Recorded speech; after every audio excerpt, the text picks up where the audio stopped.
في كل مباراة يحكمها حكم محلي للنصر ستدور حولها علامات الاستفهام. وانا ارجع مرة ثانية واقول عشان اصحح، كل مباراة يحكمها حكم محلي لفريق جماهيري من الأربعة الجماهيرية ستدور حولها التساؤلات، لأنه الحكم السعودي يضعف أمام إعلام الأندية الجماهيرية الأربعة، يخاف بكل تجرد. يعني أنت لما الفار يناديك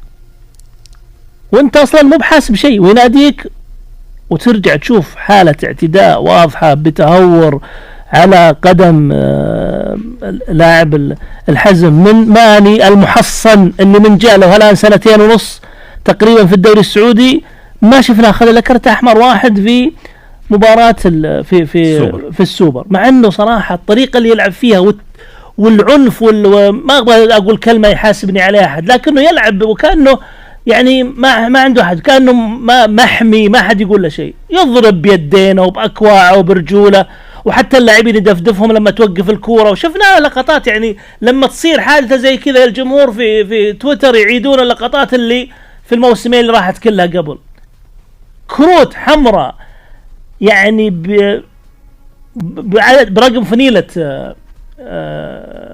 ساديو ماني وما أخذها.